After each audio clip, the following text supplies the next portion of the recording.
कि गुणवत्तापूर्वक शिक्षा बच्चों को दिलाओ, हम मानवीय मूल्यों पर आधारित शिक्षा बच्चों को दिलाओ। हमने प्रयत्न प्रारंभ कर दिए। हमने बहुत सारे गालियां भी खाई है उन सब लोगों ने। अध्यापक मेरे से बहुत नाराज है कि पता नहीं कौन कौन से नियम लाता रहता है, कौन कौन सी बात करता रहता है। कभी तो कहता है मोबाइल स्कूल में नहीं ले जाएंगे, कभी कहता है जी 80 में से 40 नंबर लाना पड़ेगा, कभी कहता है ये शराब पीने वालों की और गुटखा खाने वालों की सूची बनाइए। हाँ, ये सब जरूरी हो गया है। मित्रों, हमारे यहाँ कोई भी विषय होता तो संघ का होता है साथ। टीचर हमने हालांकि बाइफरकेशन कर रखा है, फिर भी 20 में से 18, 19, 20 देते हैं। और 80 में से 13 नंबर आया है तो मार साहब हमारे सामने कॉलर ऊंचा करके आते हैं, मेरा 100% रिजल्ट है। ऐसा कर 80 में से 13 नंबर ला दिए तो 100% रिजल्ट। फेल है भैया, फेल। लेकिन 100% रिजल्ट बताते हैं। तो हमने कहा कि भैया 20 में से 20 दो, हमको कोई आपत्ति नहीं, लेकिन 80 में से 40 नंबर से कम आए बच्चे के तो तुमसे पूछताछ होगी। ज़्यादा कम नंबर आए तो निलंबित किया जा सकता है, इंक्रीमेंट रोका जा सकता है, दूरस्थ ट्रांसफर किया जा सकता है। इसलिए हमारे को जो दरख्वास्तें दे रहे थे ना, हमने उसको लिख तो दिया करें, लेकिन हमारे अधिकारी कर्मचारी गण उसका देखेंगे उसका रिजल्ट कैसा रहा है। यदि रिजल्ट कम रहा तो मेरे को लिख के देंगे, दिलावर जी इसका ट्रांसफर आपने लिखा जमा नहीं करना चाहिए, इसको तुरंत भेजना चाहिए, दूर भेजना चाहिए, तो उसको दूर भेजेंगे। नहीं तो सोचेंगे सतीश जी ने तो हमारी सिफारिश कर दी, कागज दे दिया है, वो काम हो जाएगा। संभव नहीं है। सोचेंगे चंद्रवीर जी ने तो कागज पकड़ा दिया, अब तो काम पक्का है। ऐसा नहीं है। यदि आपका काम ठीक नहीं होगा तो हम भी आपके लिए ठीक काम नहीं करेंगे। और मित्रों, हमने जो ये बहुत सारी बैरिकेड्स लगाए हैं उसका लाभ आप देख रहे हैं। हिंदुस्तान में राजस्थान का शिक्षा का स्तर 3 साल पहले 14वें स्थान पर था, अब 4थे स्थान पर आ गया है। 4थे स्थान पर एक बहुत बड़ा काम हुआ। राजस्थान की धरती पर आजादी के बाद पहली बार सरकारी विद्यालय के बच्चों ने मेरिट में स्थान प्राप्त किया। टॉप मेरिट में स्थान सरकारी विद्यालय के आए। 1 लाख रुपए, 2 लाख रुपए, 3 लाख, 1 लाख रुपए, 2 लाख रुपए, 3 लाख रुपए, 4 लाख रुपए साल की जो फीस लेते थे विद्यालय, वो पीछे रह गए हैं। लेकिन वह विद्यालय जिसमें हमारे सरकारी विद्यालय, गांव के विद्यालय हैं, उन बच्चों ने 99.8% प्राप्त किए हैं, 99.6% तक प्राप्त किए हैं, 99.4% अंक प्राप्त किए हैं। ये सरकारी विद्यालय ने किए।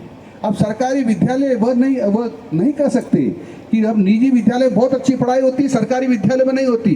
अच्छा, सरकारी विद्यालय बहुत अच्छी पढ़ाई होती है, ये मैं गारंटी देता हूं, मैं गारंटी देता हूं। वह दिन लग गए हैं जब निजी विद्यालय बहुत आगे हुआ करते थे, वो दिन आ गए हैं। अब सरकारी विद्यालय बहुत आगे हैं।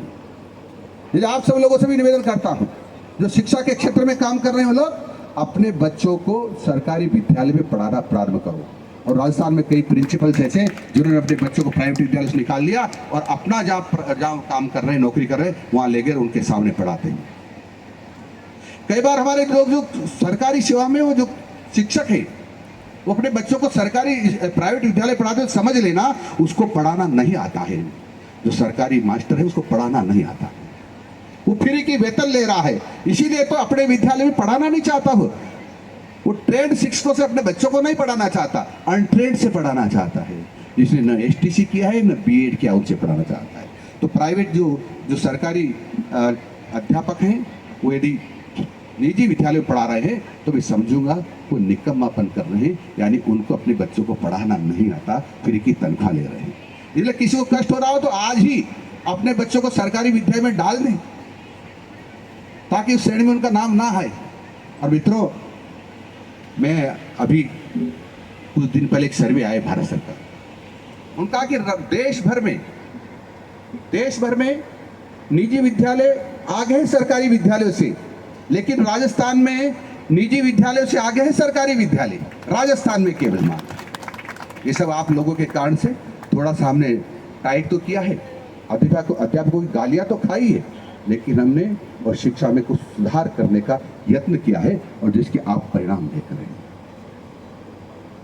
अब हमने कहा है जो भी गुटखा खाता है, जो शराब पीता है, अध्यापक उसकी सूची बनाई है। हमने गांव वालों से भी कहा है और शिक्षकों से भी कहा है, सूची बनाइए। मेरे से पूछा गया इसका क्या करेंगे, वो बाद में बताएंगे। सूची बनाइए। हमारे सूचियाँ बनना प्रारंभ हो गई है। गांव वाले भी सूची बनाकर दे सकते हैं।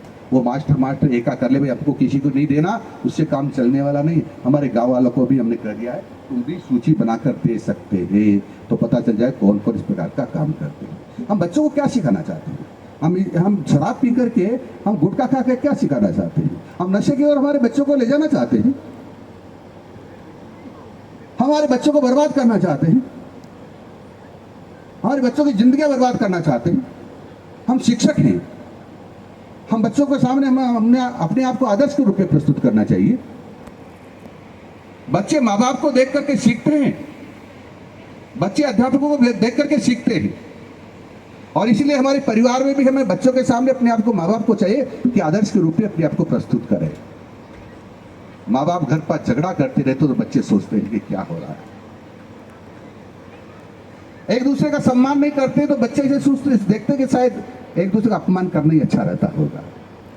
झूठ बोलते तो सोचते शायद ऐसा ही झूठ बोलना ही अच्छा रहता होगा। कोई मास्टर साहब लेट आते हैं और प्रिंसिपल साहब पूछते तुम लेट क्यों आए? नहीं साहब मैं तो यही था, अभी टाइम पे आ गया था। तो बच्चा देख रहा है, बोला झूठ बोलने से अपना गलती छुप जाती है, इसलिए हमको भी झूठ बोलना चाहिए। ये हमको देख करके सीखते हैं। अध्यापक क्या खा रहा है, क्या पहन रहा है, किधर देख रहा है, कैसी दृष्टि है, क्या सोचता है, इन सबसे हमारे बालकों के मन पर प्रभाव पड़ता है।